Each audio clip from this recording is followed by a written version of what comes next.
د ژیرې ذکر الله تعالی په قرآن مجید کې نه ده کړی نو موږ ولې ژیره پرېږدو ځینو خلکو دا اعتراض وي مسلمانانو ورونو رسول الله صلی الله علیه وسلم فرمایي انی اوتیت القرآن ومثله معه بېشکه لکه څنګه چې موږ تاسو ته قرآن مجید درکړی دا رقم احادیث مې دغو مثال باندې درکړي دي معنا یې دا سوله لکه څنګه چې الله تعالی قرآن مجید درلېږلی تاسې منئ دا رقم احادیث هم منئ محترم مسلمانانو ورونو الله تعالی په قرآن مجید کې فرمایي اطیعوا الله واطیعوا الرسول اطاعت د الله تعالی وکړئ اطاعت د رسول الله وکړئ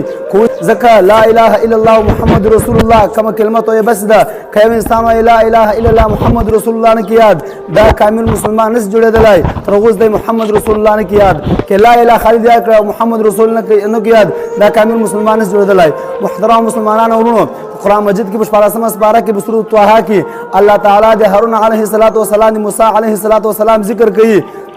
سټین سی موسی علیه السلام کوی تور ته تو هارون علیه السلام خپل قوم د پرې شو سټین سی موسی علیه السلام نو کوی تور ځخه واپس راتو نو موسی علیه السلام قوم شدت اختیار کړو د الله تعالی نه فرمانه کړي ولا سټین سی موسی علیه السلام هارون علیه السلام سره مخاطب سو نو موسی علیه السلام هارون علیه السلام تر سر او ترجمه منه الله تعالی قرآن مجید کې په 14مه سپاره کې په سورۃ طه کې دا ذکر وکاو قال يا ابن ام لا تاخذ بلحيتي ولا برأسي قال ورته وویل هارون علیه السلام یا ابن ام ای لما له مور څخه زو کړی وروره یعنې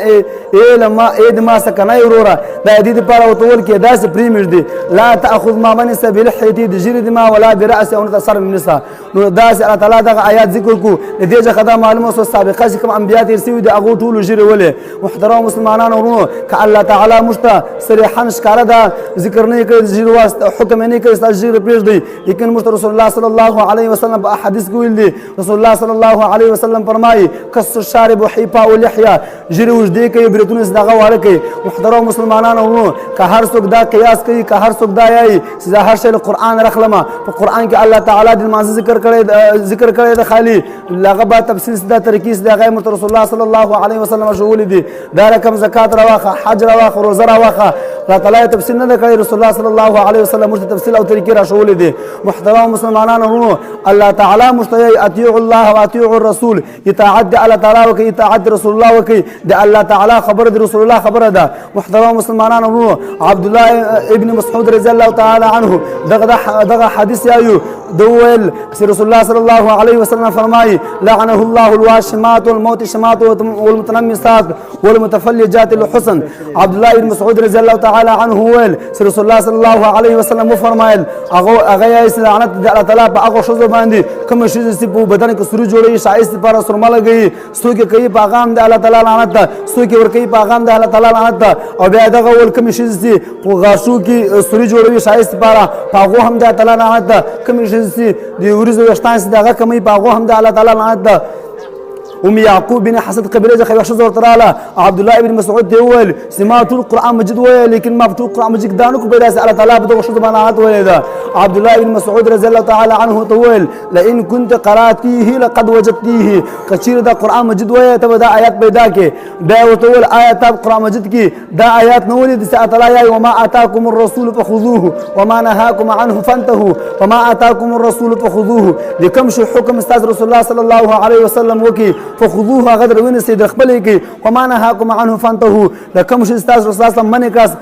فانتهوا هغه پرېږدئ هغه لرې کوئ دا خبره خو رسول الله صلی الله علیه وسلم کړې ده په دې باندې رسول الله صلی الله علیه وسلم لعنت د الله تعالی د په ښځو باندې کوم شي چې سرمه لګوي یا سوري په بدن کې راځي بیا یې ورته آیا تا دغه آیات نه ولید قرآن مجید کې الله تعالی د آیاتونو ذکر کوو وما ينطق عن الهوى ان هو الا وحي يوحى الله تعالی وما ينطق عن الهوى رسول الله صلی الله علیه وسلم خبر ځان نه درلېږي خبر ځان خبر نه کوي ان هو الا وحي يوحى رسول الله صلی الله علیه وسلم خبرې کوي کوم چې الله تعالی طرف وحي ورته شوی ده محترم مسلمانانو ورونو د الله تعالی او د رسول الله خبره یوه ده که چیرې الله تعالی موږ ته صریحا دغه حکم نه یې کړی ژیره پرېږدي لیکن موږ ته رسول الله صلی الله علیه وسلم ویلي دي کس الشارب وحیفاء اللحیه ژیرې چې د هغه اوږدې کړي برېتونه چې د هغه واړه کړي کہ محمد سے وفات ہونے تو ہم تیرے ہیں